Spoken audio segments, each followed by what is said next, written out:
In March 2020, the peaceful village of Woodmancote, West Sussex, was shattered by an act so violent, so intimate, it left the nation stunned. Robert Needham, a man with a seemingly stable life, murdered his fiancée, Kelly Fitzgibbons, their two young daughters, Ava and Lexi, and the family dog, before turning the gun on himself. But beneath the surface of this tragedy lies a deeper story, one written in the stars and shadowed by possible illness, loss, and substances. Born under the Leo sun, Robert carried the karmic signature of pride, legacy, and control. His moon, shifting from late Pisces into Aries by morning, reveals a man torn between emotional sensitivity and impulsive fire. Aries rising, moon in Ashwini Nakshatra, the emotional body ruled by Mars, combust and volatile. Mars, the lord of death and transformation, sat in the fourth house, home. Conjunct Ketu and Venus, it formed a dangerous cocktail of rage, detachment and fractured love. Venus, tied to the second house of family, placed the emotional weight squarely on those closest to him. Neptune in the sixth hinted at confusion around health, medication or intoxicants. From the moon in Aries, Ashwini, Robert reads impulsive, action first, a fixer who struggles to slow down. Mars, combust and debilitated in Cancer, falls in his fourth house from the moon, home. Emotional volatility, passive aggression and conflict erupt where safety should live. The sun in Leo, fifth from the moon, strengthens pride around children and legacy, amplifying control when threatened. Combust Mercury in Leo weakens clarity and communication.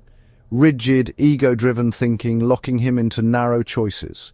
Venus in Cancer, entangled with Ketu and combust Mars, shows dependency, fear of abandonment, and frayed intimacy. Saturn exalted in Libra, the seventh, speaks of a loyal, principled partner, integrity lived on her side of the bond. Rahu in Capricorn, and 10th from the moon, obsesses over image and status, masking private collapse behind public control. His fifth house Leo drive overlapped her fourth house Leo heart, the need to control family pressed into her emotional home. This was collapse, not betrayal. Scene 3, the psychological breakdown. Kelly Fitzgibbons' moon is exalted in Taurus in Rohini, signifying nurturing stability, devotion and maternal warmth. This grounded emotional core shaped her loyalty to family and steady presence at home. Mars in Leo falls in her fourth house from the moon, home and motherhood. Mars also rules her 7th and 12th, partner and hidden pressures. This ties her husband's volatile signature to domestic tension, unsettling her emotional foundation. Mercury, retrograde and combust in Sagittarius, the 8th from her moon, rules children and family speech. This vulnerable placement indicates crisis energy touching children and communication, suggesting sudden trauma and a breakdown of protection around the home. Saturn in her 5th house weighs on parenthood, bringing heaviness, delay, and sorrow. It mirrors the burden she carried as a mother, not from lack of love, but from enduring more than most could bear. Her 4th house, crowded by Rahu, retrograde Jupiter, and Mars shows emotional turbulence at home, confusion amplified, protection distorted, conflict stirred. Yet Venus in Capricorn speaks of love expressed through duty and commitment, loyalty through hardship. Kelly stayed steadfast as the world around her unraveled. If Robert's chart burned hot, Kelly's felt like cool, steady stone, Saturn's promise made human. The same Saturn in the 7th that hinted at a devoted partner lands on her side as discipline, duty, love that doesn't flinch. She reads as earthwater weighted, practical compassion, the kind that knows how to keep a home intact even when the walls tremble. Her moon, likely well-rooted, signals consistent emotional care, the rhythm keeper of the family. A dignified Venus suggests warmth without spectacle, the quiet magnetism of someone who feeds others first. Where Neptune frayed Robert's edges, her boundaries tried to hold the line.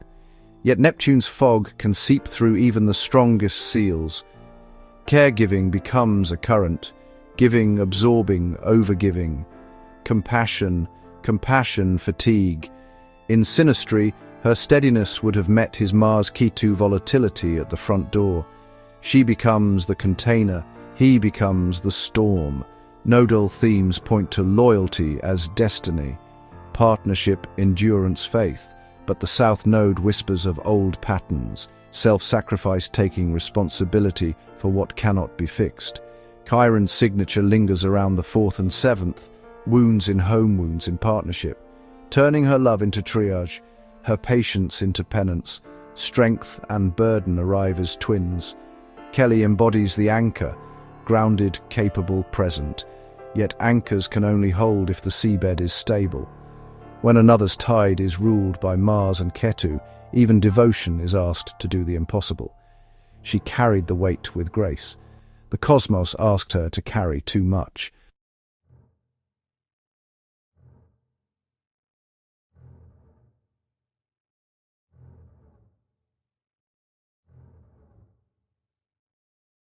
Mercury, combust in the 5th house, ruled his mind, and it was burning. The house of children, intellect, and emotional expression became a crucible of distorted thought. Pluto's presence added obsession. Neptune in the 6th whispered of hidden health issues, possibly substance-related, clouding judgment and reality. The chart suggests medication or heavy substance use, exacerbating instability. Whether prescribed, self-medication, or recreational, substances may have blurred perception and lowered thresholds for violent action. Needham reportedly concealed mental health struggles when applying for a shotgun license. The weapon was legal, but the truth was not. Saturn in the 7th told a different story. A good partner, a stable relationship. Kelly was responsible, grounded, and loving. But the karmic weight of Mars and Ketu in the 4th overwhelmed that harmony. A devoted partner could not steady the inner collapse. Ketu's placement suggests emotional detachment from parents or early cut-off, loss, adoption, or abandonment that left unresolved grief. That absence of secure roots can produce chronic depression, a susceptibility to PTSD-like collapse, and an appetite for escape through substances. If Robert had ever seen combat or experienced severe trauma, those memories could have compounded the effect. But public records do not confirm military service. Still, the chart and behavioral patterns point toward a man isolated from supportive family structures, leaning on chemical or pharmaceutical crutches while his inner life deteriorated. No siblings or extended family were publicly mentioned in the aftermath, suggesting a man who may have faced his darkest hours alone. Isolation, whether circumstantial or emotional, can be just as lethal as any weapon.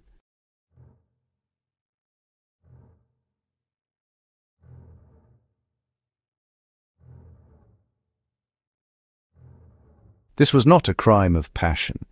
It was a karmic implosion, where pride, fear, and emotional instability collided.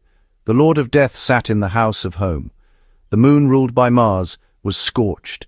The mind, ruled by Mercury, was combust. And the soul, ruled by the sun in Magha Nakshatra, could not bear the perceived loss of control.